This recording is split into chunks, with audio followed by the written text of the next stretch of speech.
Hi అండి. Welcome to our channel. ఈరోజు హైదరాబాద్ మరియు విజయవాడ బులియన్ మార్కెట్‌లో బంగారం మరియు వెండి ధరలు ఎలా ఉన్నాయో తెలుసుకుందాం. ఈరోజు బంగారం తగ్గిందా లేదా పెరిగిందా అనే వివరాలు తెలుసుకునే ముందు ప్లీజ్ మా వీడియోని లైక్ చేసి సపోర్ట్ చేయండి. అలాగే మా ఛానల్ కొత్తగా చూస్తున్న వారు సబ్స్క్రైబ్ చేసి పక్కనే ఉన్న బెల్ ఐకాన్‌ని క్లిక్ చేయండి. అలా చేయడం వల్ల మేము చేసే వీడియోస్ మీకు నోటిఫికేషన్ రూపంలో వస్తాయి. ఇంకా లేట్ చేయకుండా ఈరోజు బంగారం మరియు వెండి ధరలు ఎలా ఉన్నాయో తెలుసుకుందాం. ఈరోజు వెండి ధరలు. ఒక కేజీ వెండి ధర రూ. 2,90,000 వద్ద సేల్ అవుతుంది. ఒక గ్రాము వెండి ధర రూ. 290 వద్ద సేల్ అవుతుంది.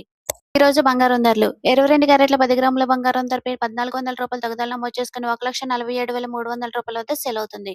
22 క్యారెట్ల 8 గ్రాముల బంగారం ధరపై రూ. 1,120 తగ్గుదల నమోదు చేసుకుని రూ. 1,17,840 వద్ద సేల్ అవుతుంది. 22 క్యారెట్ల 1 గ్రాము బంగారం ధరపై రూ. 140 తగ్గుదల నమోదు చేసుకుని రూ. 14,730 వద్ద సేల్ అవుతుంది. అలానే 24 క్యారెట్ల 10 గ్రాముల బంగారం ధరపై రూ. 1,530 తగ్గుదల నమోదు చేసుకుని రూ. 1,60,690 వద్ద సేల్ అవుతుంది. 24 క్యారెట్ల 8 గ్రాముల బంగారం ధరపై రూ. 1,224 తగ్గుదల నమోదు చేసుకుని రూ. 1,28,552 వద్ద సేల్ అవుతుంది. 24 క్యారెట్ల 1 గ్రాము బంగారం ధరపై రూ. 153 తగ్గుదల నమోదు చేసుకుని రూ. 16,069 వద్ద సేల్ అవుతుంది. చూసారు కదా ఫ్రెండ్స్, ఈ రోజు వెండి ధరలైతే స్థిరంగా ఉన్నాయండి. బంగారం ధరలైతే తగ్గాయండి. ఈ వీడియో మీకు నచ్చినట్లయితే లైక్ చేయండి, సబ్స్క్రైబ్ చేయండి. Thank you for watching.